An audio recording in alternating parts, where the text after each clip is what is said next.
جو اپنے دامن کو بچاتے ہیں، اور ماشاءاللہ اللہ تعالیٰ پھر ان کو بہت دیتا ہے، بہت دیتا ہے. جیسے امام ابن تیمیہ وہ ایک بڑا خوبصورت پوائنٹ کہتے ہیں سورہ نور. وہ کہتے ہیں کہ سورہ نور میں نظریں جھکانے کا حکم ہے. آیت نمبر 30 اور 31 پہلے کن کو حکم ہے نظریں جھکانے کا؟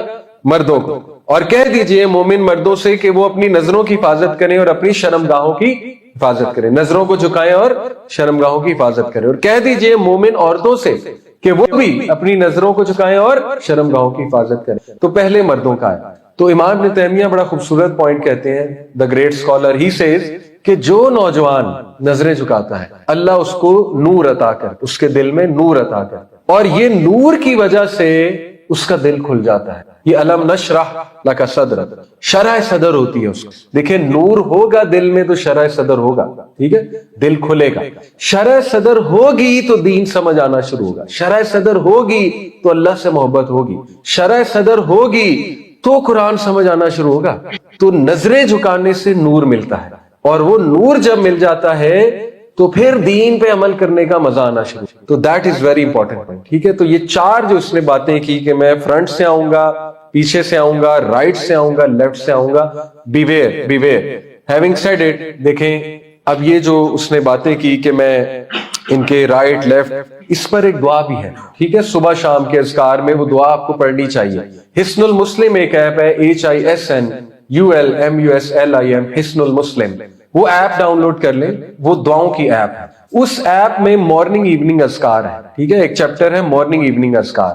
ان میں ایک دعا ہے بہت خوبصورت، مارننگ اور ایوننگ دونوں میں پڑھی جاتی ہے. کیا دعا ہے؟ اللہم انی اسألک العفو والعافیۃ فی دینی و دنیای و اہلی و مالی، اللہم استر عوراتی وامن رواتی.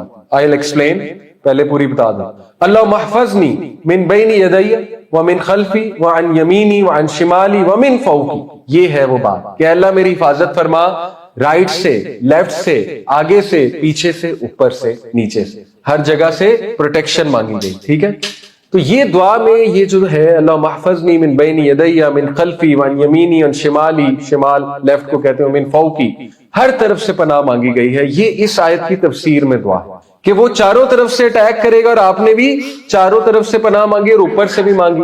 اوپر سے اس لیے مانگی پناہ، اللہ کا عذاب اوپر سے آ سکتا ہے اس لیے. ٹھیک ہے، تو یہ دعا ہمیں ضرور آنی چاہیے. عافیت کی بھی دعا ہے، اس میں شروع میں عافیت بھی مانگی گئی، دنیا اور آخرت کی عافیت. اور عافیت بہت خوبصورت کانسیپٹ ہے، بہت واسٹ کانسیپٹ ہے. عافیہ means well being. So well being جو بندہ مانگتا ہے اللہ اس کے تمام معاملات میں ویل بینگ دیتا ہے. تو یہ صبح شام پڑھنی چاہیے، حصن المسلم میں آپ کو مل جائے گی. ٹھیک ہے، ایک تو یہ. دوسرا میں آپ کو ایک شیطان سے بچنے کا طریقہ بتاتا ہوں، اس کے اٹیک سے بچنے کا. دیکھیں اٹس ویری سمپل.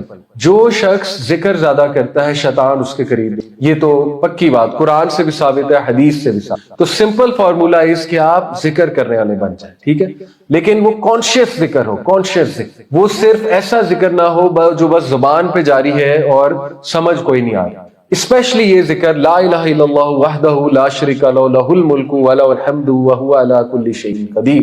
پروفٹ صلی اللہ علیہ وسلم said جو ایک دن میں، بہتر ہے صبح ہی کر لیں لیکن پورے ایک دن میں کر سکتے ہیں، 100 بار یہ ذکر کر لے گا، اس دن وہ شیطان سے محفوظ ہو. تو یہ بہت پاورفل ذکر ہے. ٹھیک ہے، اسی طرح ذکر کی عادت چلتے پھرتے. دیکھیں سبحان اللہ و بحمدہ، کتنا خوبصورت ذکر ہے. سبحان اللہ، اللہ پاک ہے، و بحمدہ، اور حمد بھی اسی کی ہے. 100 بار جو شخص یہ ذکر کرتا ہے دن میں سبحان اللہ و بحمدہ، 3 منٹ لگتے ہیں، 3 منٹس، دیٹس اٹ. سبحان اللہ و بحمدہ، سبحان اللہ و بحمدہ، سبحان اللہ و بحمدہ، 3 منٹس. اس کے مائنر سن سارے کے سارے معاف کر دیتا اللہ، چاہے سمندر کی جھاگ کے برابر. اور آپ کی اللہ سے محبت بھی پیدا ہونا جب آپ واقعی دل سے کہیں گے کہ واقعی میرا رب کتنا پاک ہے اور تمام حمد اس کے لیے، اللہ is amazing, Allah is great. تو ذکر جتنا کریں گے شیطان سے بچ. باقی نماز، وضو وہ تو ہے ہی، وہ تو فرض ہے، لیکن ذکر از سم تھنگ جو بہت پاورفل ہے شیطانی وسوسوں کے حوالے سے. اور یاد رکھیں جب آپ دین کی طرف آنا چاہیں گے تو اس نے کیا کہا؟ I will come from the front and from the back. تو ڈاؤٹس وہ ڈالے گا، گھبرانا نہیں ہے. ٹھیک ہے، ڈاؤٹس وہ ڈالے گا، ڈرائے گا، وسوسے ڈالے گا، آپ کو انگزائٹی ڈالے گا. لیکن یہ شروع کی بس چیزیں ہوتی ہیں، اس کے شروع کے ڈراونا. ٹھیک ہے، دھمکیاں ہیں شروع کی. بعد میں آپ دیکھیں گے اللہ تعالیٰ کتنی اسٹرینتھ دے دے گا انشاءاللہ تعالیٰ. اینڈ آسک اللہ فار نور، جو میں نے بات کی نا، اور اس کے لیے نظروں کی حفاظت بہت ضروری ہے. تو انشاءاللہ نظروں کی حفاظت کریں. تاکہ اللہ نور دے. اس نور کے نتیجے میں اللہ تعالیٰ انشاءاللہ دین کی انڈرسٹینڈنگ دے گا, اپنے سے محبت دے گا, اور ذکر جاری رکھیں انشاءاللہ تعالیٰ. ذکر از امیزنگ, اسپیشلی سلام پھیرنے کے بعد بیٹھ جائے کریں, کچھ ذکر کر لیا کریں انشاءاللہ تعالیٰ. فرشتے بھی دعا کریں گے استغفار کی, فرشتے آپ کی آڈینس بنیں گے, فرشتوں کی نظروں میں آئیں گے آپ, اور یہ کہ اللہ تعالیٰ گناہ بھی معاف فرمائے گا, اور ذکر کی عادت بھی بنے گی. اور لاسٹلی یاد رکھیں کہ ان محفلوں میں آنے سے اللہ تعالیٰ ہمارا ایک بہتر محفل میں ذکر کرتا ہے. تو امید ہے اللہ تعالیٰ آپ سب کو مینشن کریں گے آج, اور فرشتے بھی آپ لوگوں کو مینشن کریں گے انشاءاللہ تعالیٰ. کیپ اٹ اپ, آتے رہے انشاءاللہ تعالیٰ, ریگارڈ لیس کون بات کر رہا ہے, کون سٹیج پر بیٹھا ہے. You just keep coming for اللہ, کسی کے لیے نہیں بھائی, میں نے اللہ کے لیے آنا. نبی صلی اللہ علیہ وسلم نے فرمایا کہ جب ایک بندہ اپنے بھائی کے لیے اس کی غیر موجودگی میں, اس کی ایبسنس میں دعا کرتا ہے تو اینجلز اکٹھے ہو کر آمین آمین کہتے ہیں. اسی طرح you must have heard that حدیث کہ نبی صلی اللہ علیہ وسلم نے فرمایا کہ جب ایک شخص نماز پڑھ کے اسی جگہ بیٹھا رہتا ہے, ایک دم نہیں اٹھتا, جو کہ انفارچونیٹلی ہم سب کی عادت بن گئی ہے, بہت فاسٹ پیس لائف ہے ہمارا, ہوتا ہے سلام پھیرے اور بس نکلیں, جلدی کرو جلدی کرو جلدی نکلو. تو اس کو تو خیر ایک اسکالر میرے استاد کی طرح ہے, روحانی استاد, ملا نہیں کبھی لیکن یہ کہ میں نے سنا انہیں بہت ہوا ہے, وہ ایک بڑی پیاری بات کرتے ہیں. وہ کہتے ہیں کہ دیکھیں جب آپ کسی کے گھر جائیں اور وہ شخص آپ کو بہت لائک کرتا ہے تو اس کی خواہش ہوگی آپ بیٹھے رہیں, آپ بیٹھے رہیں, اور اگر آپ کو پسند نہیں کرتا وہ کہے گا بس جائیں جائیں جلدی جائیں. بہرحال اللہ تعالیٰ کو کمپیئر تو نہیں کیا جا سکتا اس طرح انسانوں کے ساتھ, بٹ پوائنٹ ٹو پونڈر کہ اگر ایک انسان نماز پڑھنے کے بعد بیٹھا ہوا ہے, ذکر کر رہا ہے, تو مے بی اللہ loves that person so much, اللہ کہتا ہے بیٹھا رہے بیٹھا رہے, میرے گھر آئے ہوئے نا بس بیٹھا رہے, یہیں پہ بیٹھا. تو نبی صلی اللہ علیہ وسلم کی حدیث ہے کہ جو انسان ذکر کرتا ہے اس جگہ پر بیٹھ کر تو فرشتے اس کے لیے استغفار کرتے ہیں, فرشتے اس کے لیے دعائیں کرتے ہیں, استغفار کرتے ہیں اللہ سے. سو دا کوئکسٹ وے ٹو گیٹ فارگیون, اگر آپ چاہتے ہیں آپ کو اللہ معاف کرے تو یہ بہت اچھی ٹپ ہے کہ مصلی سے ایک دم اٹھا نہ کریں, یعنی وہاں بیٹھ کر تھوڑا ذکر کیا کریں, تھوڑا تسلی سے بیٹھا کریں, اور جب تک آپ بیٹھے ریسٹ ایشورڈ فرشتے جو آڈینس ہے آپ کی ہڈن آڈینس, وہ آپ نے ان کی اٹینشن کیچ کر لی ہے.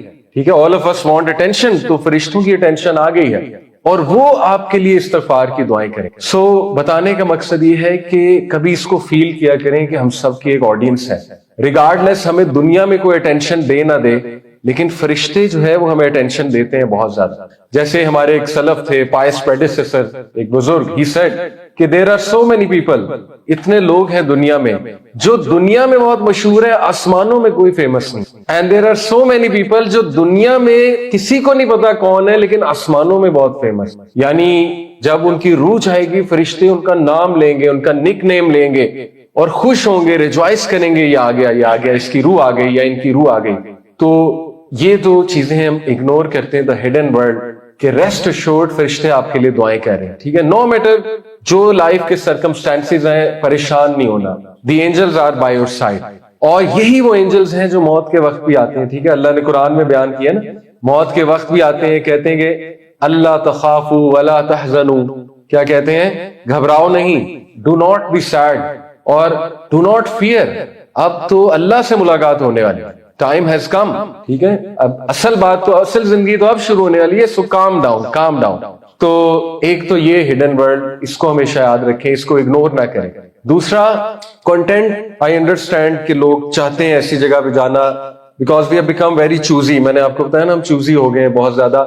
It's an age of glamour, but never ignore the aspect کہ دیکھیے اس طرح کی محفلوں میں آنا جہاں اللہ کی بات ہو رہی ہے, ریگارڈ لیس کون کر رہا ہے, ایز لانگ ایز اچھی بات ہو رہی ہے, اوتھینٹک بات ہو رہی ہے, قرآن اور حدیث کی روشنی میں ہو رہی ہے, دل کو نرم کرنے والی باتیں ہو رہی ہیں, as long as that, no matter کون کر رہا ہے. نو میٹر آپ کو بورنگ بھی لگتی ہے, کچھ لوگ کہتے ہیں نا یار ہمیں ذرا وہ کوئی اور فیسینیٹنگ انفارمیشن چاہیے, نو میٹر آپ کو بورنگ بھی لگتی ہے, آ جائے کریں. اس کی وجہ کیا ہے, ایک حدیث ہے, اس کا خلاصہ بتاتا ہوں کہ حدیث قدسی ہے کہ اینجلز جب اللہ کہہ رہے ہوتے ہیں نا, آپ کو پتا ہے جب ایسی گیدرنگ میں لوگ آتے ہیں تو اللہ تعالیٰ ان کو معاف فرماتے ہیں, ان کے سنس کو معاف کرتے ہیں, ریگارڈ لیس وہ بیٹھے ہوئے ہیں, پارٹیسپیٹ کر رہے ہیں, کیا کر رہے ہیں, بس ان کے گناہ معاف ہو رہے ہوتے ہیں. سچ آر دیز گیدرنگز, جہاں پہ اللہ کی بہت رحمت ہے, بہت مرسی ہے, ایسی گیدرنگز میں جہاں اللہ کا ذکر ہو رہا ہے. تو حدیث میں یہاں تک آتا ہے کہ اینجلز اللہ سے پوچھتے ہیں کہ اے اللہ یہ ایک شخص آیا ہوا ہے اور اس کا رول کوئی نہیں ہے, یہ تو ایسے ہی گزر رہا تھا, کسی اور کام کے لیے آیا تھا, اس محفل میں پارٹیسپیٹ کرنے نہیں آیا تھا, یہ چلا کسی اور کام سے تھا گھر میں, بس اس نے بیچ میں سوچا کہ یہاں بیٹھ جاؤ تھوڑی دیر. واٹ اباؤٹ دس پرسن یا اللہ, اس کو معاف کرنا ہے کہ نہیں کرنا ہے؟ تو اللہ تعالیٰ کہتے ہیں اس کو بھی معاف کر. کیوں؟ کیونکہ جو اس محفل میں آئے گا جس طرح بھی بیٹھ گیا اس کے میں گناہ معاف کر. تو never ignore this aspect as well, ہم سب کو معافی چاہیے. ٹھیک ہے. دوسری بات کہ یہ جو محفلیں ہیں ان کو اللہ تعالیٰ کے اینجلز نے سراؤنڈ کیا ہوتا ہے by their wings, the angels of mercy. تو ان گیدرنگز میں ویسے ہی آ کے تزکیہ ہوتا ہے, رائٹ, اور ہمیں تزکیہ کی بہت ضرورت ہے, ہمیں دل کو نرم کرنے کی بہت ضرورت ہے. تو ان گیدرنگز میں ویسے بھی آ جانا چاہیے. اور تیسری بات امیزنگ, وہ بات کیا ہے کہ جو انسان ان گیدرنگز میں آتا ہے اللہ تعالیٰ اس کو اس سے بہتر گیدرنگ میں یاد کرتا ہے. حدیث آپ نے سنی ہوگی, حدیث قدسی ہے. اللہ تعالیٰ کہتے ہیں I am as my slave thinks of me, میں اپنے بندے کے ساتھ کیسا ہوں جیسا وہ میرے بارے میں گمان کرتا ہے. If he remembers me in himself, اگر وہ مجھے اپنے دل میں اپنے اندر یاد کرتا ہے, I remember him in myself, تو میں اسے یاد کرتا ہوں. If he remembers me in a gathering, اگر وہ مجھے ایک محفل میں یاد کرتا ہے, I remember him in a better gathering, میں اسے I remember him or her in a better gathering. تو امیجن کریں کہ ہم سب یہاں بیٹھے ہیں, اس سے بہت بہت بہت بہتر محفل بھی لگی ہوئی ہے. کہاں پہ؟ ہیونز میں بہت بہتر محفل لگی ہوئی ہے, اور وہاں پہ آپ کے نام لیے جا رہے ہیں. عبداللہ آیا ہوا ہے, احمد آیا ہوا ہے, ارسلان آیا ہوا ہے, وغیرہ وغیرہ, علی آیا ہوا ہے, ٹھیک ہے, فاطمہ آئی ہوئی ہے, ختیجہ آئی ہوئی ہے, so on and so forth.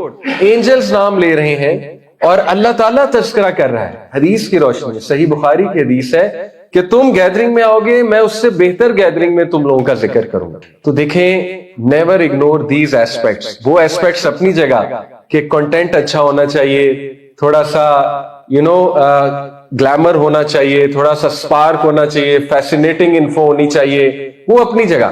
But ایسی محفلوں میں ویسے ہی آ جانا چاہیے, نو میٹر کہاں بھی ملیں.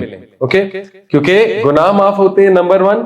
دوسرا, آپ اللہ اور اینجلز کی نظروں میں آ جاتے ہیں, ڈائریکٹ نظروں میں آ جاتے ہیں, اور آپ کی باتیں شروع ہو جاتی ہیں آسمانوں میں. سو الحمدللہ, گلیڈ ٹائڈنگز اور بشارت ہے ہر اس شخص کے لیے جو آتا ہے, اور اللہ ہمارا آنا قبول کرے. سورہ الاعراف پڑھی جا رہی ہے, تو انشاءاللہ اسی پہ ایک ریمائنڈر دوں گا.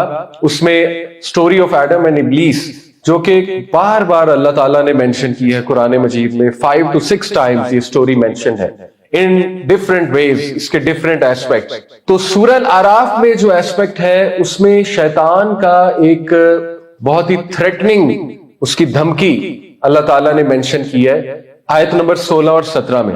وہ میں آپ کے سامنے رکھتا ہوں so that we can be aware, کیونکہ شیطان ہمارا کھلا دشمن ہے. سیٹن, اللہ تعالیٰ نے کہا انہم لکم عدو مبین, بے شک وہ تمہارا بدترین دشمن ہے, تو اسے اگنور نہ کرو. اور بار بار اس کی میکنیشنز کو, اس کی سازشوں کو اللہ نے بیان کیا. تو یہ جو اس کی بات ہے یہ میں آپ کے سامنے رکھتا ہوں آیت نمبر 16 اور 17 کی روشنی میں. تو شیطان نے جو پرومس کیا, بلکہ تھریٹن کیا, وہ کیا تھا؟ اس نے کہا کہ I will sit in their path. کن کے پاتھ میں؟ Children of Adam. I will sit in their path. اور اس نے کیا کہا کہ I will come to them.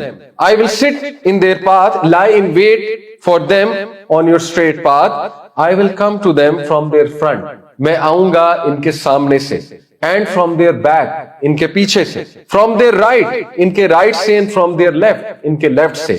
And you will find that most of them are ungrateful. آیت number 16 and 17 سورہ الاعراف. اس میں اس نے 4 اٹیکس کا ذکر کیا, انفیکٹ 5. پہلی بات اس نے یہ کی کہ میں ان کے اسٹریٹ پاتھ میں بیٹھوں گا جا. اب اس سے کیا مراد ہے, میں آپ کو اس کی تفسیر بتاتا ہوں. ابن عباس نے بیان کیا, اسٹریٹ پاتھ ہے صراط مستقیم, جو ہم سورہ فاتحہ میں مانگتے ہیں. اہدنا الصراط المستقیم, اسٹریٹ پاتھ پہ چلا ہے اللہ, ایسا راستہ جو کلیئر ہے, لائک ڈے, یعنی it's not grey, it's bright like day, صاف سیدھا سمجھ آنے والا راستہ. لیکن شیطان نے کہا میں اس پر بیٹھوں گا, میں اس پر بیٹھ کر ڈاؤٹس ارائز کروں گا ان کے مائنڈ میں, ان کو ڈراؤں گا کہ دین بڑا مشکل ہے, دین بڑا مشکل ہے, چھوڑو, کس طرف لگ گئے, چھوڑو, ابھی جوانی ہے, کیا فائدہ تمہیں جوانی میں اپنی ڈیزائرز کو کنٹرول کرنے کا, every one is parting, so what, no one offers صلاح, کوئی بھی دیکھو تمہارے ایج گروپ میں کون ہے جو نماز پڑھتا ہے, کوئی بھی نہیں پڑھتا, everyone smoke, so what, یا everyone chills, everyone parties, so what.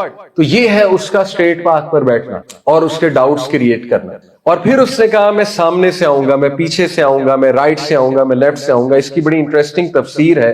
عبداللہ بن عباس رضی اللہ عنہ جو کہ مفسر قرآن ہے، نبی صلی اللہ علیہ وسلم نے ان کو دعا دی کہ اللہ ٹیچ ہم the knowledge of the قرآن. ان کو مفسر قرآن کہا جاتا ہے، نبی صلی اللہ علیہ وسلم کے کزن ہیں. تو انہوں نے کہا کہ جہاں تک بات ہے I will come from the front، اس سے کیا مراد ہے؟ raising doubts in them concerning the hereafter، کیونکہ سامنے کیا ہے؟ hereafter. فیوچر کیا ہے؟ آخرت، ہیر آفٹر. تو سامنے سے آنے کا مطلب یہ ہے کہ میں ان کے ذہن میں ہیر آفٹر کے متعلق وسوسے ڈالوں. مثال کے طور پر شیطان will create such doubts کہ بھائی دنیا کی زندگی اصل زندگی ہے، چھوڑو ہیر آفٹر کو. کس نے دیکھی؟ کسی نے آ کے بتایا تو نہیں نا ہیر آفٹر کیسی ہے، جنت ہے بھی کہ نہیں ہے، ہیل فائر ہے بھی کہ نہیں ہے، چھوڑو بھائی. تو that is creating doubts about the hereafter. جہاں تک بات ہے ان کے پیچھے سے آؤں گا، عبداللہ ابن عباس نے کہا پیچھے سے مراد یہ ہے کہ وہ پیچھے کھڑا ہو کر انسان کو دنیا بہت اٹریکٹیو دکھائے گا. یعنی وہ اس کو لینز ایسا پہنا دے گا کہ انسان کو دنیا بہت خوبصورت لگنے لگے گی. اس میں کوئی ڈاؤٹ نہیں دنیا خوبصورت ہے، اور جس کو اللہ دے دے تو یہ نعمت بھی ہے اللہ کی. لیکن یہاں مراد کیا ہے؟ یہاں مراد یہ ہے کہ وہ اس کو اس کے برے اعمال بھی مزین کر کر کے دکھائے گا. مثال کے طور پر جیسے سورہ کہف میں آتا ہے نا، کل هل ننبئکم بالاخسرین اعمالا، اے نبی کیا ہم آپ کو بتائیں، shall we tell you، کہ کون ہے وہ لوگ جو اپنے ڈیڈز کے حوالے سے بہت لاس میں ہیں. یعنی shall we tell you the people who are in most loss with regards to their deeds. کون ہے؟ الذین ضل سعیہم فی الحیات الدنیا، وہ کہ جن کی ساری کوشش دنیاوی زندگی کے لیے، اور وہ یہ سمجھتے رہے کہ we are doing great، ہم تو بہت اچھے ہیں، ہم تو بہت ٹھیک جا رہے ہیں. مثال کے طور پہ انہوں نے کبھی دین کا نالج لینے کی کوشش نہیں کی، انہوں نے کبھی بیسک دین سیکھنے کی کوشش نہیں کی، انہوں نے کبھی ہیئر آفٹر کے لیے ایفرٹ نہیں کی کسی بھی طرح سے. all they did was یہاں پلاٹ بنا لوں، یہ پلاٹ خرید لوں، یہاں پہ انویسٹ کر لوں، یہ والی اسکیم آئی ہے یہاں پہ انویسٹ کر لوں. حرج کوئی نہیں، obviously دنیا بھی چلانی، but you get my point کہ all they thought about was this، اس یونیورسٹی میں ایڈمیشن لے لوں، آئی وی لیگ از گریٹ، یہاں پہ چلا جاؤں، اب یہ کر لوں، اب وہ کر لوں، اب یہ والی سرٹیفکیشن کر لوں، بٹ نتھنگ اباؤٹ آخرت، نتھنگ اباؤٹ آخرت، کوئی فکر ہی نہیں. تو یہ ہے اس کا پیچھے کھڑا ہو کے بیہائنڈ سے اٹیک. ٹھیک ہے کہ دنیا ہی ہے، دنیا کو ہی بناؤ، دیٹس اٹ، اور کسی چیز پر محنت کرنے کی کوئی ضرورت نہیں، اور دنیا کو مزین کر کے دکھانا، بیوٹیفائی کر کے دکھانا. اور اس کے بعد فرمایا کہ رائٹ سے آنے کا کیا مطلب ہے؟ رائٹ سے مراد ہے I will cause them confusion in the religion، کیونکہ رائٹ سائڈ آپ کو پتا ہے یہ ہمیشہ اسلام میں right side is the basically جو روحانیت والی سائڈ ہے، تو اس سے مراد ہے ریلیجن. تو رائٹ سائڈ سے آنے کا مطلب ہے کہ ریلیجن کے حوالے سے ان کے ذہن میں ڈاؤٹ آنا. وہ کیا ڈاؤٹس ہیں؟ مثال کے طور پہ بھائی اللہ ہے، یہ بھی تو ڈاؤٹ آ سکتا کسی کو، نعوذ باللہ، کہ بھائی واٹ اف اللہ ہی نہیں ہے، یہ ریلیجن میں ڈاؤٹ ہے نا. واٹ اف یہ ڈاؤٹ کہ تمہیں کیسے پتا اسلام ہی ٹھیک ہے، وائی ناٹ کرسچینٹی ٹھیک ہے، why not Judaism, why not Hinduism, یہ بھی تو ایک ڈاؤٹ آ سکتا ہے، ویلڈ ڈاؤٹ ہے. اس کا سوال کا جواب ہمیں پتا ہونا چاہیے. اسی طرح how do you know Quran is the truth, تمہیں کیسے پتا قرآن ہی سچا ہے. ٹھیک ہے، پھر ریلیجن کے حوالے سے ڈاؤٹ کہ نہیں یہ تو مولویوں کی باتیں، ریلیجن اتنا سخت نہیں ہے، ہر چیز حلال کر لینا، یہ بھی حلال ہے یہ بھی حلال ہے، چھوڑو یہ حرام باتیں تو انہوں نے ایجاد کی ہیں مولویوں نے، یہ بھی ریلیجن کے اوپر ڈاؤٹ ہے. کلیئر کٹ حدیث کو اگنور کر دینا، ٹھیک ہے، اور فولز پیراڈائز میں رہنا. تو یہ اس کے وسوسے ہیں، یہ اس کے اٹیکس ہیں. اس کا بڑا ایکسپیرینس ہے، اس نے آدم علیہ السلام سے لے کر اب تک کی ہیومن بینگز کو دیکھا ہوا ہے. اس کو پتا ہے حافظ قرآن کو کیسے پھنسانا ہے، اس کو پتا ہے کہ عبادت گزار بندے کو کہاں سے پکڑنا ہے، اس کو پتا ہے کہ ایک سٹوڈنٹ کو کہاں سے پکڑنا ہے میں نے، ٹھیک ہے، اس کو پتا ہے کہ میں نے جو ہے وہ لڑکا لڑکی کو کیسے پھنسانا ہے آپس میں، and so on and so forth. تو the devil has a lot of experience اور he is very consistent, he does not rest. ٹھیک ہے، he does not rest، بہت consistent ہے. جیسے وہ ایک چھوٹا سا واقعہ بھی ہے، وہ اشفاق احمد صاحب ایک واقعہ سناتے ہیں، ہمارے ایک رائٹر گزرے ہیں اشفاق احمد، بڑے اچھے اردو کے. تو وہ کہتے ہیں کہ مجھے ایک بار میرے گاؤں والوں نے ڈیر دی کہ ہمارے گاؤں میں ایک تھی مائی نورا، اس کا نام مائی نورا تھا، وہ چنے بھون بھون کے کھلاتی تھی بچوں کو اور بڑی پازیٹیو خاتون تھی، اس کے منہ سے کبھی نیگیٹو جملہ نہیں نکلا تھا. تو مجھے میرے دوستوں نے ڈیر دی کہ ہم تمہیں تب مانیں گے سائنسدان اگر تم مائی نورا کے منہ سے کوئی نیگیٹو جملہ نکلواؤ. تو ہی سیڈ مسئلہ ہی کوئی نہیں. ہی سیڈ میں اس کے پاس گیا، مائی نورا کے پاس، تو چنے بھون رہی تھی، تو ایز یوزل بڑے پازیٹیو موڈ سے اس نے ہمیں چنے بھون بھون کے کھلائے، کہا پتر بیٹھو کیا خدمت کرو تمہاری، یہ وہ. تو کہتے ہیں میں نے اس سے پوچھا کہ مائی یہ بتا کہ شیطان دے بارے سے کی خیال، شیطان کے بارے میں کیا خیال ہے؟ تو کہتے ہیں اب پھنس گئی. میں نے کہا شیطان کے بارے میں تو کوئی پازیٹیو نہیں کہہ سکتا نا، تو اب تو نیگیٹو بولے گی. تو کہتے کہ وہ ایک دم چپ ہو گئی، نیچے دیکھا، پھر میری طرف دیکھا، مسکرائی. تو کہتی پتر مستقل مزاج بڑا، یعنی شیطان کہنے کا کنسسٹنٹ بہت زیادہ ہے. تو سچ بولا رائٹ. تو ہی از کنسسٹنٹ، اور وہ لگا ہوا ہے، اپنی نفرت میں بڑھ رہا ہے، اپنے حسد میں بڑھ رہا ہے. تو ایزی نہ لیں اور گھبرانے کی اتنی ضرورت نہیں، کیونکہ نبی صلی اللہ علیہ وسلم نے پروٹیکشن بتائی. I'll come to it. So right سے آنے کا مطلب ہے کہ میں ریلیجن کے حوالے سے ڈاؤٹس کریٹ کروں گا ان کے مائنڈ میں. اور آج اس نے ایسی انٹرٹینمنٹ انڈسٹری کھڑی کر دی ہے which is being run by Satanists, to be honest. آپ دیکھیں کہ ڈاؤٹس ہی ڈاؤٹس ہیں. If you follow those TV series, if you follow those movies, you will end up becoming someone جو ڈیناؤنس کر دے گا morality کو، ریلیجن کو، goodness کو, and so on and so forth, because those doubts are cast in our hearts when we watch such content, when we follow such content. تو ہمارے ذہن میں doubts آئیں گے. تو beware of the entertainment industry, right? اس کے بعد اس نے کہا کہ میں ان کے لیفٹ سے آؤں گا. تو لیفٹ سے آنے کا کیا مطلب ہے؟ لیفٹ سے آنے کا مطلب ہے کہ میں ان کی سیکشول ڈیزائرز کو جو ہے وہ اجاگر کروں گا، یعنی میں ان سے گناہ کے کام کرواؤں گا. اور وہ آپ کے سامنے ہے. جس طرح کے دور میں ہم رہ رہے ہیں تو مشکل ہے بہت بچنا، لیکن ناممکن نہیں ہے. آئی نو سچ یوتھ ماشاءاللہ جو بچے ہوئے ہیں، جو اپنا دامن بچاتے ہیں. تقویٰ کیا ہے؟ جیسے حضرت عمر نے ایک صحابی سے پوچھا تھا نا کہ آپ بیان کیجئے تقویٰ کیا ہے، تو غالباً اس صحابی ابو ہریرہ تھے یا کوئی اور صحابی تھے، انہوں نے بڑا خوبصورت بیان کیا. انہوں نے کہا تقویٰ یہ ہے کہ آپ ایک پتلی سی جگہ سے گزر رہے ہیں جہاں پہ خاردار کچھ جھاڑیاں ہیں، کچھ کانٹے دار جو ہے وہ پھول یا جھاڑیاں لگی ہوئی ہیں، اور آپ اپنا لباس بڑے اچھے سے بچا کر وہاں سے نکل جاتے ہیں کہ لباس پھنس نہ جائے کانٹوں. That is تقویٰ. یعنی اپنا آنچل بچا کر نکلنا، بڑا کیئرفل رہنا، کیئرفل زندگی گزارنا. ٹھیک ہے، دیٹ از تقویٰ. تو we have to be careful. کیوں؟ کیونکہ یہ وہ دور ہے کہ اس دور میں on one click you can see any thing, right? ایسی بری عادتیں پڑ جاتی ہیں، ایسی ایڈکشنز پڑ جاتی ہیں، اور کیا کیا ہے ٹک ٹاک کی دنیا میں.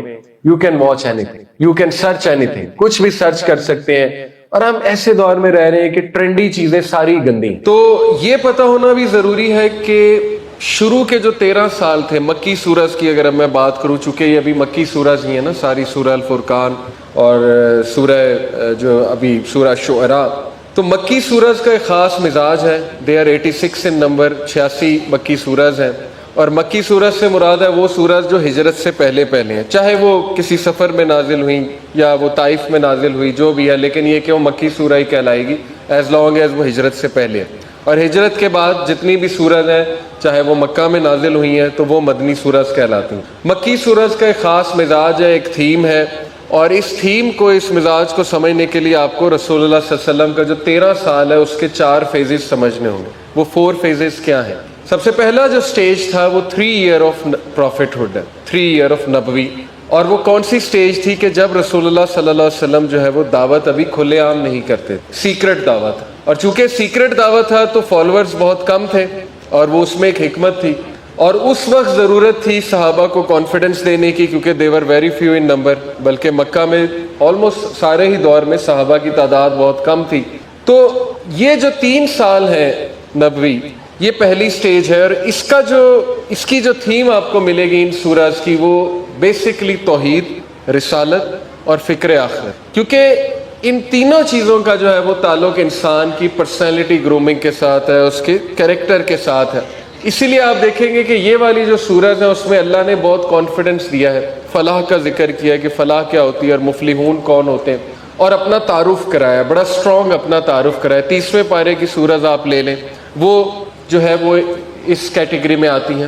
ان کو آپ دیکھیں، ان کی ٹون دیکھیں، تو اس میں اللہ نے اپنا بڑا پاورفل تعارف کرایا، ساتھ میں آخرت کی بات کی اور ایکویلٹی کی بات کی. کیونکہ توحید کا تقاضا یہ ہے کہ انسان جو ہے وہ ہر ایک کو ایکول اپنا تصور کرے اور ایکسپلوئٹیشن کو ختم کر دے. یہ بہت ضروری تھا اس سوسائٹی میں. اس کے بعد سیکنڈ سٹیج جو ہے وہ 3 نبوی ٹو 5 نبوی ہے، تقریباً یہ 2 سال بنتے ہیں، 2-2.5 سال.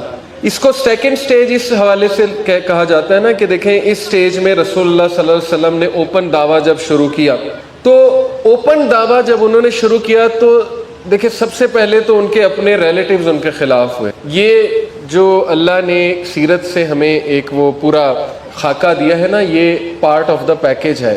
ابھی بہت سے آپ میں سے ایسے لوگ جو انشاءاللہ دین کی طرف رجحان ہو رہا ہے، دین کی طرف آئیں گے، تو پہلے سے بات سمجھ لیں کہ سب سے پہلے آپ کو اپوزیشن فیملی سے ہی آتی ہے. فیملی سے مراد ہے یعنی ریلیٹیوز اور کلوز ونز، اور یہی ہر ایک کے ساتھ یہی ہوا ہے. تو نبی صلی اللہ علیہ وسلم کو اپوزیشن آئی، اور جو لوگ تھے ارد گرد کے انہوں نے ریڈیکیول کرنا شروع کیا، مذاق اڑانا شروع کیا. ظاہر ہے کہ شروع میں جب انسان کے پاس آرگومنٹس نہ ہو سالڈ، قرآن جو ہے وہ اتنا سالڈ تھا، قرآن کی سپیچ جو ہے وہ اتنی تاثر والی تھی کہ وہ ان کے پاس کوئی جواز نہیں تھا اس کو ریجیکٹ کرنے. بلکہ وہ خالد بن ولید کے جو والد ہیں، ولید بن مغیرہ، پورا واقعہ موجود ہے کہ وہ بندہ عربک کا اتنا ماہر تھا، پوئٹری کا اتنا ماہر تھا، اسے 80 رولز پتہ تھے پوئٹری کے، 80 رولز عربک کے. تو اس کے سامنے رسول اللہ صلی اللہ علیہ وسلم نے قرآن پڑھا تھا، سورہ فصلت کی تلاوت کی تھی، تو وہ ہکا بکا رہ گیا اور اس نے کانوں میں انگلیاں دے دی اور اس نے کہا اسٹاپ، بس رک جاؤ. حالانکہ وہ کنونس کرنے گیا تھا اللہ کے نبی صلی اللہ علیہ وسلم کو، اور اس نے کہا کہ بس مجھ سے اور برداشت نہیں ہو رہا. تو واپس جب آیا تو ابو جہل نے کہا کہ کیا تم نے سنا ہے؟ تو اس نے کہا کہ میں انسان کا کلام نہیں آج میں نے سنا. تو ابو جہل بڑا حیران ہوا، اس نے کہا کہ کیا بات کر رہے ہو، we have to reject it, ہم نے کوئی نہ کوئی تو بہانہ کرنا ہے اس کو ریجیکٹ کرنے کا، تو کچھ نہ کچھ کہو. اس نے کہا میرے پاس کچھ نہیں ہے. قسم کھائی اس نے کہ مجھے نہیں سمجھ آ رہی کہ میں کیا کہوں اس کے بارے میں. اس نے کہا کہ تم پھر یہ کہو کہ یہ سحر ہے، جادو ہے، سحر. تو پھر اس نے یہ جو ہے وہ بہانہ گڑا کہ یہ سحر مبین. پھر اس کو اللہ نے جو ہے وہ کاؤنٹر بھی کیا کہ یہ کہتا ہے کہ یہ سحر ہے، یہ سحر نہیں ہے، یہ اللہ کا کلام ہے. تو جب انہیں کوئی آرگومنٹ نہیں ملا پھر وہ اس پہ آ جاتے تھے کہ یہ تو جی کھلے عام جادو ہے، یہ تو سحر ہے. This shows you the impact of the دعویٰ. اور اللہ نے کہا نا وَقُلْ جَاءَ الْحَقُّ وَزَهَقَ الْبَاطِلُ إِنَّ الْبَاطِلَ كَانَ زَهُوقًا، کہ حق قائم ہو کے رہے گا اور باطل پیرش ہو جائے گا. قرآن کے آگے باطل نہیں ٹک سکتا، اسلام کے آگے کوئی ازم اور اسکزم نہیں ٹک سکتا. اس لیے بہت بڑا تھریٹ ہے. ظاہر ہے یہ جو اسلامک سسٹم ہے اور اسلامک فلسفی ہے، یہ طاغوت کے سسٹم کے لیے ایک بہت بڑا تھریٹ ہے. اس لیے اپوزیشن آئے گی اور یہ ہسٹری ریپیٹ ہوگی. جو انبیاء کے ساتھ ہوا ہے وہ ہر اس شخص کے ساتھ ہوگا جو حق پر چلنے والا ہے، حق کی آواز بلند کرنے والا ہے، سٹیٹس کو چیلنج کرنے والا ہے. ظاہر ہے لوگوں کے اپنے ویسٹڈ انٹرسٹ ہوتے ہیں. تو یہ جو سیکنڈ سٹیج تھی اس میں وہ ریڈیکیول پر آ گئے، نیم کالنگ پہ آ گئے، اور مذاق اڑانے پہ آ گئے، بدنام کرنے پہ آ گئے، ڈیگریڈ کرنے پہ آ گئے. جب یہ ٹیکٹکس جو ہے وہ کامیاب نہیں ہوئے اور رسول اللہ صلی اللہ علیہ وسلم کی دعوت بھی بڑھتی گئی، ان کی رسپیکٹ بھی بڑھتی گئی، تو تیسری سٹیج کو پھر کیٹیگرائز کرتے ہیں مفسرین، وہ 5th to 10th نبوی ہے. اور یہ سٹیج جاتی ہے ڈیتھ آف ابو طالب اور ختیجہ رضی اللہ عنہا تک. اس سٹیج میں وہ پرسیکیوشن پر آ گئے. جب انہوں نے دیکھا کہ ریڈیکیول اور ہماری زبان سے افیکٹ نہیں ہو رہا ہے تو اب انہوں نے باقاعدہ صحابہ کو، جو غریب غربا صحابہ تھے، ظاہر ہے کہ سب سے پہلے اللہ کے نبی صلی اللہ علیہ وسلم کے جو فالوورز ہیں، ابن مسعود رضی اللہ عنہ جیسے صحابہ، جید جو صحابہ ہیں، تو وہ پور بیک گراؤنڈ سے تھے، ان کا کوئی اسٹرانگ بیک گراؤنڈ نہیں تھا. تو انہوں نے پور کو پھر پرسیکیوٹ کرنا شروع کیا، اور پھر پرسیکیوشن بڑھتے بڑھتے رسول اللہ صلی اللہ علیہ وسلم کی فیملی تک بھی گئی. پھر شیب ابی طالب ہوا. تو پھر اس موقع میں ایام الحزن کہتے ہیں نا، وہ غم کے جو دن ہیں، اور دیکھیں کہ اللہ کے نبی صلی اللہ علیہ وسلم، شیب ابی طالب کے بعد حضرت ختیجہ کی ڈیتھ ہو جاتی ہے، جو اللہ کے نبی صلی اللہ علیہ وسلم کی پہلی وائف ہیں اور رفیق حیات ہے. اور اس کے بعد جو ہے وہ ابو طالب، ایک بہت بڑی سپورٹ وہ اٹھا لی جاتی ہے. بہت غم دیکھے ہمارے نبی نے. اس سے پتہ لگتا ہے کہ ایک شخص جو اتنے غموں سے گزرا ہے اور جو اتنے ڈسٹریس سے گزرا ہے نفسیاتی طور پہ، قرآن میں جو پرفیکشن نظر آتی ہے اسپیچ کی، قرآن کی جو ایک ٹون ہے، اور جو قرآن میں جو احکامات ہیں، یہ انف پروف ہے کہ قرآن انسان کا کلام نہیں ہے. کیونکہ ظاہر ہے کہ جس انسان پہ قرآن نازل ہوا وہ بہت غم کی کیفیت میں انہوں نے مکی دور میں جو ہے وہ گزارا ہے. تو یہ ٹون نعوذ باللہ رسول اللہ صلی اللہ علیہ وسلم کی نہیں ہو سکتی ہے. یہی ایک پروف انف ہے کہ یہ اللہ سبحانہ و تعالیٰ کا ہی کلام ہے. تو اس جو ہے وہ سٹیج میں اللہ کی بھی ٹون سخت ہوئی. ظاہر ہے آپ کو بہت سخت آیات ملیں گی اسٹیج میں، وارننگز ایسی سخت ملیں گی، بلکہ یہاں تک آپ کو آیات ملیں گی کہ اللہ ہیز سیلڈ دیئر ہارٹس. اللہ نے ان کے دل جو ہے وہ بند کر دیے اور اللہ نے ان کی پنشمنٹ جو ہے وہ انہوں نے حجت قائم کر دی اللہ کی پنشمنٹ کے اوپر بہت سی آیات ہیں. اس میں یہ کہ جو سیکنڈ سٹیج ہے اس میں اللہ نے کنسولیشن کے اوپر آیات، یعنی کنسولیشن سے مراد ہے کہ صحابہ کو کنسول کرنے کے لیے، رسول اللہ صلی اللہ علیہ وسلم کو کنسول کرنے کے لیے، تسلی دینے کے لیے کہ اے نبی آپ اپنے آپ کو ہلاک کر لیں گے اگر یہ ہدایت نہ لے کر آئے. اس طرح کی آیات آپ کو سیکنڈ سٹیج میں ملیں گی. پھر صحابہ کو کنسولیشن کی آیات ملیں گی، جنت کی خوشخبری ہے، انکریجمنٹ ہے. تو یہ آپ کو فلو سمجھ آ رہا ہے نا کہ شروع میں کنسولیشن کی ضرورت ہے، انکریجمنٹ کی ضرورت ہے، ایمان پختہ کرنے کی ضرورت ہے، ایک سوسائٹی بلڈ ہونی ہے، اللہ نے پاک کرنا ہے ظاہر ہے صحابہ کو.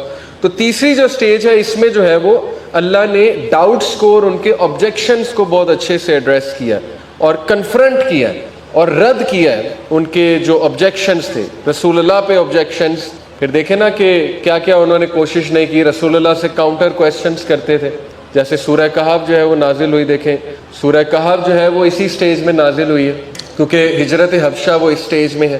تو اصحاب کہف کا ذکر کیا کہ وہ نوجوان تھے، چند نوجوان، کیونکہ میجورٹی صحابہ بھی نوجوان تھے جنہوں نے غار کی طرف جو ہے وہ اپنی راہ لی اور وہاں پر پناہ لی پرسیکیوشن سے بچنے کے لیے. تو کتنی زبردست ٹائمنگ ہے آپ دیکھیں سورہ کہف کی. اور اس میں اللہ نے تسلی دی، رسول اللہ صلی اللہ علیہ وسلم کو کنسول کیا.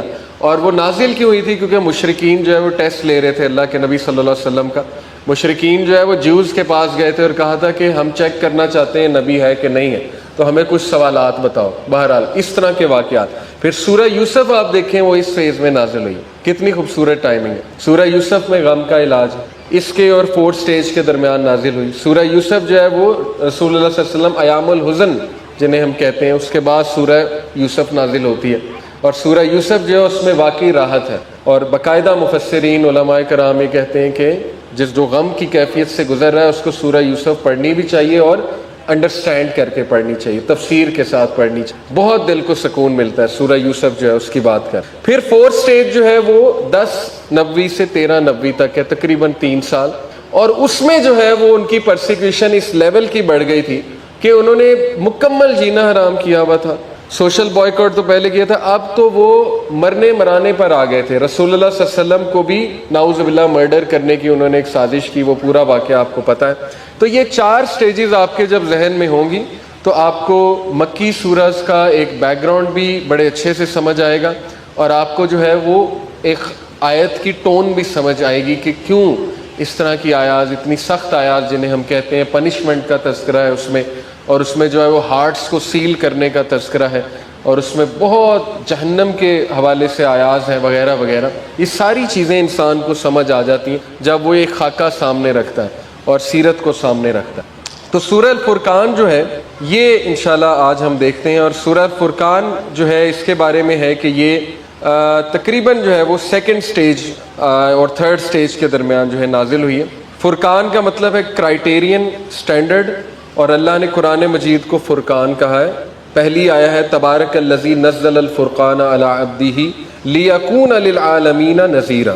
بلیسڈ از ہی، بابرکت ہے وہ ذات جس نے بھیجا فرقان، جس نے نازل کیا فرقان علی عبدہ اپنے بندے پر، لیکون للعالمین نذیرا، تاکہ وہ عالمین کے لیے ایک نذیرہ یعنی کہ وارنر ہو، وارن کرنے والا ہو. بشیروں و نذیرہ دونوں چیزیں ہیں نا، بشارت دینے والا بھی اور ڈرانے والا بھی ہے. نذیرہ سے مراد ہے ڈرانے والا. بلکہ پہلی جو چند وہی ہیں ان میں سورہ مزمل، سورہ مدثر بھی ہے، اور ان میں اللہ نے باقاعدہ کہا ہے کہ اٹھو اور ڈراؤ. قم فانذر، اٹھو اور ان کو ڈراؤ. کن کو؟ اپنے سب سے پہلے اپنے کلوزڈ ونس کو ڈراؤ. کس سے؟ کس چیز سے ڈراؤ؟ ان کو شیک کرو کہ ان کا حساب لیا جائے گا، اور اس عذاب سے ڈراؤ جس کو کوئی اوائڈ نہیں کر سکتا ہے. تو کرائٹیرین جو ہے وہ فرقان، یعنی کہ فرقان جو ہے ہمارا قرآن ہے مسلمانوں کا. یوتھ کو یہ سمجھنے کی بہت ضرورت ہے، یہ ہمارے عقیدے کا پارٹ ہے. دیکھیں فیس بک پہ بہت سی بحثیں چل رہی ہوتی ہیں، بہت سے لوگ سوشل میڈیا یوٹیوب پر بیٹھے ہیں اپنی رائے دے رہے ہیں. ہماری رائے، ہمارے اوپینینز میٹر نہیں کرتے ایز لانگ ایز قرآن مجید کی کوئی رائے موجود ہے، رسول اللہ صلی اللہ علیہ وسلم کی رائے کلیئر کٹ موجود ہے، تو ہم سبمٹ کرنے والے لوگ ہیں. سمعنا و اطعنا، یہ بہت ضروری پوائنٹ ہے. تو ہمیں رائے دینے کا شوق تو بڑا ہے، لیکن یہ دیکھ لیں کہ ہماری رائے سے اوپر وہ اللہ رسول کی رائے ہے، اللہ سبحانہ و تعالیٰ کی رائے. اور ہر چیز کو کرائٹیرین بنا دیا گیا ہے. قرآن کو کرائٹیرین بنا دیا کہ ہر چیز اس کی روشنی میں پرکھی جائے گی. تو یہ بہت ضروری ہے سمجھنا، اور پوری زندگی قرآن کو آپ کرائیٹیرین لیں گے تو آپ کو وہ فائدہ ہوگا۔ بہت سے لوگ قرآن سے ثواب اخذ کر لیتے ہیں، بہت سے لوگ قرآن کو پڑھتے ہیں، اس سے برکت بھی اخذ کر لیتے ہوں گے، لیکن ہدایت کتنے لوگ لیتے ہیں وہ ایک سوالیہ نشان ہے۔ ہر کوئی ہدایت نہیں لیتا ہے قرآن سے، ہدایت وہی لیتے ہیں جو قرآن کو واقعی فرقان سمجھ اور قرآن کے آگے سبمٹ کرتے ہیں ہم بھی۔ تو کافی اس میں ورسز ہیں، لیکن انشاءاللہ میں امپورٹنٹ ورسز، ایک امپورٹنٹ پیسج ہے ورس 27 آنورڈز، وَيَوْمَ يَعُضُّ الظَّالِمُ عَلَى يَدَيْهِ يَقُولُ يَا لَيْتَنِي اتَّخَذْتُ مَعَ الرَّسُولِ سَبِيلًا۔ بہت تھاٹ پرووکنگ آیا ہے، اللہ تعالیٰ اس میں بتا رہے ہیں کہ وہ دن جب کہ ظالم، رانگ ڈوئر، گناہ کرنے والا will bite on his hands، باقاعدہ یہ مطلب آپ دیکھیں کیا کیفیت اللہ نے بتائی کہ وہ اپنے دانتوں کے نیچے چبا رہا ہوگا اپنے ہاتھوں کو، ان ریگریٹ، شیئر ریگریٹ میں، اینڈ ہی ول سے، اور وہ کہے گا یا لیتنی اتخذت مع الرسول سبیلا، اوہ I wish I had taken with the messenger away، کاش میں نے رسول کے ساتھ راستہ اختیار کیا ہوتا، کاش میں رسول کے ساتھ چلا ہوتا۔ اور اس سے اگلی آیا وہ بہت تھاٹ پرووکنگ ہے، یا ویلتا لیتنی لم اتخذ فلانا خلیلا، ہائے کاش کاش کہ میں نے فلاں اور فلاں کو دوست نہ بنایا ہو۔ یعنی آپ اس کا ریگریٹ چیک کریں قیامت والے دن، اور یہ باقاعدہ ایک شخص ہے، اس کا نام بھی ہے، میرے ذہن سے بھی نکل گیا، سیرت کے پس منظر میں ایک شخص کے بارے میں آیت نازل ہوئی تھی کہ وہ قیامت والے دن یہ ریگریٹ کرے گا، اور ظاہر ہے کہ یہ ہر اس شخص پہ اپلائی ہو رہی ہے کہ جو رسول کو چھوڑ کر بیڈ کمپنی میں انوالو ہو کر جو ہے وہ کچھ گناہ کر جاتا ہے تو وہ ریگریٹ کرے گا باقاعدہ، یعنی سنت کے اگینسٹ جا کے دوسرے راستے اختیار کرنا، اور وہ کہے گا کہ اس شخص نے مجھے اللہ کی یاد سے غافل کر دیا، اور شیطان بے شک انسان کو چھوڑ دینے والا ہے، ڈیزرٹ کر دینے والا ہے، یہ اگلی آیا میں ہے۔ اور اس سے اگلی آیا جو ہے وہ اس میں رسول اللہ صلی اللہ علیہ وسلم کی شکایت موجود ہے، وقال الرسول یا ربی ان قوم اتخذوا ھذا القرآن مہجورا، and the messenger has said, رسول اللہ کہہ دیں گے، او مائی لارڈ، اے میرے رب، indeed my people have taken this Quran as a thing abandoned, بے شک میرے لوگوں نے اس قرآن کو مہجورا، پیٹ پیچھے کر دیا تھا، اس چیز کو ترک کر دیا تھا، میری قوم نے، میری امت نے اس چیز کو ترک کر دیا تھا۔ یہ شکایت پہلے سے اللہ نے کوٹ کر دیا، اور ایسا ہی ہے۔ قرآن مجید میں سمجھتا ہوں کہ شاید سب سے زیادہ پڑھی جانے والی کتاب ہے عربی لینگویج میں، لیکن سب سے کم سمجھنے والی کتاب ہے، میں ایسے دیکھتا ہوں اس کو۔ اور میرے ایک ٹیچر بڑی اچھی مثال دیا کرتے تھے، وہ کہتے تھے کہ اگر آپ کو آپ کا ایک شدید چاہنے والا جو آپ کے لیے بہت بہت بہت امپورٹنٹ ہے، وہ کسی اور لینگویج میں آپ کو ایک خط لکھ دیتا ہے، تو at what lengths you will go, کس حد تک جاؤ گے اس خط کو سمجھنے میں؟ سوالیہ نشان، ہر حد تک جائیں گے، کیونکہ جو لکھنے والا ہے وہ ہمارا بیلوڈ ہے، اور جو لکھنے والا ہے اس کے کروڑوں احسانات ہم پہ ہیں۔ ایک انسان کی اگر بات کریں، اور اب اللہ کی آپ بات کریں، قرآن مجید ہم تک بھیجنے والا اللہ رب العالمین، کریٹر، ماں باپ سے بھی بڑھ کے، اس کا میسج جو ہے وہ سمجھنے کے لیے ہم کس لینتھ تک جاتے ہیں، اس کا میسج سمجھنے کے لیے ہم کتنی ایفرٹ کرتے ہیں، یہ ایک سوالیہ نشان ہے۔ اور نوجوانوں کے لیے خصوصاً، انہم فطیۃ آمنوا بربہم وزدناہم ہدی، یوتھ کلب کی تو موٹیویشن ہی یہ آیا ہے کہ بے شک وہ نوجوان تھے، چند نوجوان جو اللہ پر ایمان لیا، اور پھر وربطنا علی قلوبہم، اللہ نے ان کا دل مضبوط کر دیا۔ تو یاد رکھیں کہ جب نوجوان دین کی طرف آتے ہیں، دین کو سمجھتے ہیں، اور قرآن، بیسکلی قرآن جو ہے یہ ہمارے سر کا تاج ہے، قرآن کو سمجھنا، وہ بھی جوانی میں سمجھ لینا، اس سے تو بڑی نعمت ہو ہی نہیں سکتی انسان کی، لیکن اس کے لیے ایفرٹ درکار ہے، اس کے لیے پھر کوشش، جس طرح ہم دنیا کے لیے کوشش کرتے ہیں، بچے کو ٹیوشن بھی بھیجتے ہیں، بچے کو میتھ سمجھ نہ آ رہی اس کو ٹیوٹر بھی لگا کے دے دیتے ہیں، تو بالکل اسی طرح ہمیں کوشش جو ہے وہ قرآن مجید کو سمجھنے کی، اپنے بچوں کو سمجھانے کی، گھروں میں کوئی کلاس ارینج کرنے کی، کوئی ویکلی کلاس ہو جائے، کوئی 2 دن میں کلاس ہو جائے، سارے گھر والے بیٹھیں، کچھ مشکل نہیں ہے، قرآن مجید کھولا، ترجمہ سٹارٹ کر دیا، ترجمہ پڑھا، جہاں پہ سمجھ نہ آئی، بہت زبردست تفاسیر موجود ہیں، احسن البیان، بہت ہی آسان لینگویج میں مختصر ایک تفسیر ہے، تو احسن البیان کھولی، احسن البیان سے دیکھ لیا اس آیت کے حوالے سے کیا جو ہے بیان کیا گیا ہے۔ باقی ڈیٹیل تفسیر میں جانا ہے تو تفسیر ابن کثیر ہے، تفسیر الطبری، پھر تفسیر السعدی ہے، بہت اوتھینٹک، پھر تاثیر القرآن ہے، بہت کچھ ہے، اگر انسان سرچ کرنے پہ آئے بہت انسان کو مل جاتا ہے۔ دیکھیں نا، اللہ کا وعدہ ہے کہ جو ہماری راہ میں چلے گا تو پھر اس کی مدد اللہ ذمہ لے لیتا ہے کہ اس شخص کی مدد ہم کرتے ہیں۔ تو اللہ نہ کرے کہ ہم اس صف میں کھڑے ہوں کہ جن کے بارے میں شکایت کی جا رہی کہ جی یہ ہیں وہ لوگ جنہوں نے قرآن کو سمجھا ہی کچھ نہیں، قرآن کو انہوں نے اہمیت ہی کوئی نہیں دی، اور انہوں نے قرآن کو جو ہے وہ پیٹھ پیچھے رکھ دیا۔ تو یہ ہمارے نبی صلی اللہ علیہ وسلم کی ایک شکایت اللہ رب العالمین۔ تو قرآن مجید یقین کریں جس گھر میں پڑھا جاتا ہے اور اس کی ٹرانسلیشن پڑھی جاتی ہے، میں نے باقاعدہ وہاں میں گھروں میں گیا، موقع ملا جانے کا، کوئی درس وغیرہ تھا، تو مجھے بڑا ایک سکون، سکینت سی فیل ہوئی، اور میں نے باقاعدہ ان سے پوچھا کہ آپ کے گھر میں بڑا سکون ہے، ایک کیفیت ہے نا، ایک کیفیت ہے۔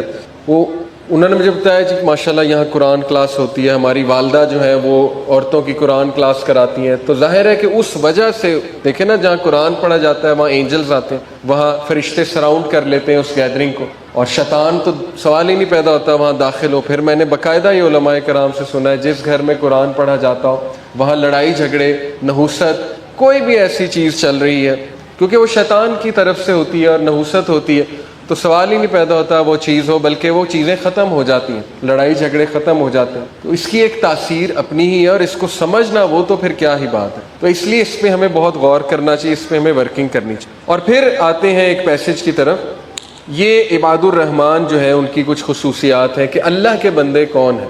وَعِبَادُ الرَّحْمَنِ الَّذِينَ يَمْشُونَ عَلَى الْأَرْضِ حَوْنًا وَإِذَا خَاطَبَهُمُ الْجَاهِلُونَ قَالُوا سَلَامًا۔ بیوٹیفل۔ یہ اسپیشلی وہ لوگ جو کچھ ایسے لوگوں کے ساتھ انٹریکٹ کر رہے ہیں، کچھ لوگ سوال کرتے ہیں نا کہ ہم ٹاکسک لوگوں میں رہ رہے ہیں۔ انسان کے لیے دیکھیں سورہ فرقان میں ہی اللہ نے فرمایا کہ ہم نے تم میں سے بعض کو بعض کے لیے امتحان بنایا، آیت نمبر 25 آیت نمبر 25، ہم نے تم میں سے بعض کو بعض کے لیے امتحان بنایا، تو کیا تم صبر نہیں کرو گے؟ اور بے شک اللہ دیکھنے والا ہے۔ کیا ثابت ہوا کہ کچھ لوگ ہمیں بڑا ٹیسٹ کرتے ہیں، وہ لوگ خاندان میں بھی ہو سکتے ہیں، ہر کسی، دیکھیں all of us are in a state of test۔ اللہ نے کہا تبارک الذی بیدہ الملک وہو علی کل شیء قدیر الذی خلق الموت والحیاۃ لیبلوکم ایکم احسن عملا۔ یہی ہے زندگی کا مقصد، اور یہی فلسفی ہے کہ تمہیں زندگی اور موت ہم نے اس لیے بنائی کہ ہم تمہیں ٹیسٹ کریں گے، تم میں سے عمل صالح کرنے والا، نیک عمل کرنے والا کون ہے، کمپوزڈ رہنے والا کون ہے۔ اب کسی کو اللہ اولاد سے ٹیسٹ کر رہا ہے، کسی کو اللہ جو ہے وہ فائنینشلی ٹیسٹ ہو رہا ہے اس کا، کسی کا ٹیسٹ جو ہے وہ ظاہر ہے کہ ہو سکتا ہے خامد کے حوالے سے ہو رہا ہو، کسی کا جو ہے وہ بیگم کے حوالے سے ہو رہا ہو، کسی کا جو ہے وہ ان لاز کے حوالے سے چل رہا ہو، تو ٹیسٹ تو آئے گا۔ دنیا تو جو ہے وہ ایسی جگہ ہے جہاں پر انسان کو پرکھا جائے گا، اور پھر وہ حکمت بہتر اللہ ہی جانتے ہیں۔ تو یہ بڑا زبردست اللہ نے سلوشن بتایا ہے کہ ٹاکسک لوگوں سے کیسے ڈیل کرنا ہے۔ جاہل لوگ جنہیں ہم کہتے ہیں، جاہلون کا ورڈ ہے نا، خاطبہم الجاہلون، جیسے ابو جہل کی اگر بات کی جائے تو بہت تیز زبان، جو جسے کہتے ہیں کہ تانے دینے والا اور پوائنٹ آؤٹ کرنے والا اور بڑی سخت باتیں کرنے والا، بڑے ایسی باتیں کرتا تھا جو دل پہ تیر کی طرح جا کر لگتی تھی۔ جیسے ابن مسعود رضی اللہ عنہ، وہ پورا ایک واقعہ ہے کہ ابن مسعود ابو بکر صدیق کے ساتھ جا رہے تھے، تو اس نے وہ گھوڑے پر آ رہا تھا گلی سے اور بڑے تکبر کے ساتھ آ رہا تھا، اس کے ہاتھ میں ایک ہنٹر تھا، وہ اس نے مارا ابن مسعود کے منہ پہ، انہیں گرایا اور کہا کہ یہ، اور ہنسنے لگ گیا اور کہا یہ دیکھو اس کی ٹانگیں دیکھو۔ وہ ابن مسعود ظاہر ہے وہ کپڑے دھوتی ٹائپ پہنا کرتے تھے، تو ٹانگیں پتلی پتلی تھی ابن مسعود صلی اللہ عنہ، باقاعدہ اس کا ذکر آتا ہے۔ تو کہتا ہے کہ یہ دیکھو اس کی ٹانگیں، یہ گڈریا، یہ شیفرڈ، یہ غریب آدمی، یعنی یہ ڈیگریڈڈ ذلیل آدمی، نعوذ باللہ، اس سے ڈراتا ہے ہمیں محمد کہ یہ ہے میری آرمی۔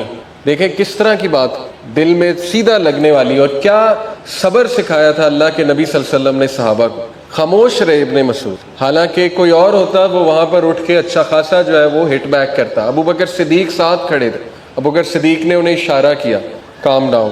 تو ایگزیکٹ یہ آیت اس وقت انہوں نے جو ہے وہ امپلیمنٹ کی، اور بڑا خوبصورت واقعہ ہے کہ حضرت عمر رضی اللہ عنہ اس وقت مشرک تھے، وہ وہاں سے گزر رہے تھے، تو حضرت عمر نے ان کو ہاتھ دیا، ابن مسعود کو یوں ہاتھ دیا اور اٹھایا اور آگے چلے گئے۔ تو ابن مسعود نے کہا کہ واللہ اللہ کے نبی کی دعا تمہارے بارے میں قبول ہو۔ تو حضرت عمر ایک دم رک گئے اور انہوں نے پیچھے دیکھا اور انہوں نے کہا کیا مطلب؟ تو انہوں نے کہا کہ اللہ کے نبی نے تمہارے لیے اور وہ اس کے لیے دعا کی ہے، تو تم بہتر ہو، واللہ تم دونوں رجل میں سے، دونوں مین میں سے تم بہتر ہو۔ کتنا خوبصورت واقعہ ہے۔ تو یہ عکاسی کرتا ہے اس آیت کی یہ واقعہ کہ جب جاہلون سے تمہارا جو ہے وہ، کیونکہ جاہل آدمی آپ کو پتہ ہے جس کی زبان تیز ہے، اس کا مقابلہ کرنا بڑا مشکل۔ امام شافعی کا غالباً کوٹ ہے کہ میں کبھی ڈیبیٹ نہیں ہارا سوائے ایک جاہل کے ساتھ، کیونکہ اس نے مجھے جہالت سے ہرا دیا، کیونکہ ظاہر ہے اس میں اس کا ایکسپیرینس زیادہ ہے. You can not defeat a person جو، لیکن یہ کہ ہم اس کو اپلائی کچھ ایسے بھی کرتے ہیں کہ قالوا سلامہ کا مطلب ہم باقاعدہ یہ آیت کوٹ کر دیتے ہیں اور ہم اس کو باقاعدہ چڑھانے کے لیے یہ آیت سناتے ہیں جس کو ہم جاہل سمجھتے ہیں، اور پھر کہتے ہیں السلام علیکم، تاکہ وہ چڑے بھی، اس کے دل میں جا کے لگے کہ تم جاہل ہو. یہ امپلیمنٹیشن اصل میں نہیں ہے اس آیت کی. سلامہ سے مطلب ہے words of peace, words of dignity. یہ اس سے مراد ہے کہ ڈگنیٹی دکھاؤ وہاں پہ، کائنڈنس دکھاؤ وہاں پہ، خاموشی اختیار کر لو وہاں پہ. بہت امپورٹنٹ ہے یہ، یقین کریں. سائیکولوجیکلی اسپیکنگ ٹاکسک لوگوں کے ساتھ ڈیل کرنے کا، کیونکہ جو آپ کو بلی کر رہا ہے، اگر آپ زیادہ افیکٹ ہوں گے تو وہ زیادہ چڑھائی کرے گا، کیونکہ اسے وہ ایک چانس مل جائے گا کہ یہ تو افیکٹ بھی ہو رہا ہے. اور ہر بات کا جواب دینا یہ بالکل بھی وزڈم نہیں ہے کہ ہم ہر بات کا جواب دیں اور ہر بات پہ پریشان ہو جائیں اگلے کے. دیکھیں سفیان الثوری نے کہا تھا کہ if you know about yourself you will not be harmed by what other people say about you. Self awareness کہاں سے آتی ہے؟ یہ بڑے ڈیپ کانسیپٹس ہیں، میں نے ان پہ بہت بات کی ہوئی ہے، چونکہ میرا نفسیات میں بھی تھوڑا انٹرسٹ ہے. اس کو ہم کہتے ہیں internal validation versus external validation. جو ویک پرسنالٹی ہے، جس کو اللہ کا تعارف نہیں ہے، وہ ایکسٹرنل ویلیڈیشن لیتے ہیں. ایکسٹرنل ویلیڈیشن سے مراد ہے کہ باہر سے ویلیڈیشن لیتے ہیں، انہیں باہر سے پریز چاہیے ہوتی. لیکن جو مضبوط شخصیت ہے، جس کو اللہ کا ایک تعارف ہو جاتا ہے، وہ انٹرنل ویلیڈیشن لیتے ہیں، انٹرنل موٹیویشن لیتے ہیں، کیونکہ انہیں پتہ ہے کہ مجھے اللہ نے بنایا ہے، مجھے اللہ نے اچھا بنایا ہے، مجھے اللہ نے کوالٹیز دی ہیں، اور ان کے پاس ایک بڑا زبردست فلسفہ ہوتا ہے، کمپیریزن میں نہیں پڑتے. تو یہی بات ہے اصل میں. تو بہرحال یہ باقاعدہ اللہ نے ٹاکسک لوگوں کے ساتھ ڈیل کرنے کا ایک کرائٹیریا بتایا اور تعریف کی ہے کہ اللہ کے بندے، رحمان کے بندے. صفت کون سی ہے؟ رحمان کے بندے. یعنی ظاہر ہے اللہ رب العالمین رحمان ہے، تو پھر اس کے بندے بھی رحمان ہوں، اس کے بندوں کو بھی رحم کرنا چاہیے دوسروں پہ. اور اس کو میں کہتا ہوں طبیب مینٹیلٹی. یہ بہت ہائی لیول مینٹیلٹی ہے. اس تک پہنچنے کے لیے ظاہر ہے کہ ایفرٹ تو بہت درکار ہے. اور اس تک کیسے بندہ پہنچتا ہے؟ رسول اللہ کی سیرت پڑھ کے، دل کو نرم کرنے والی حدیث پڑھ کے. دیکھیں نا، اللہ نے قرآن مجید میں کہا کہ بے شک خشیت والے کون ہیں؟ جو علم والے ہیں. تو خشیت کا علم کے ساتھ بڑا گہرا تعلق ہے. علم سے مراد ہے اللہ کے بارے میں علم.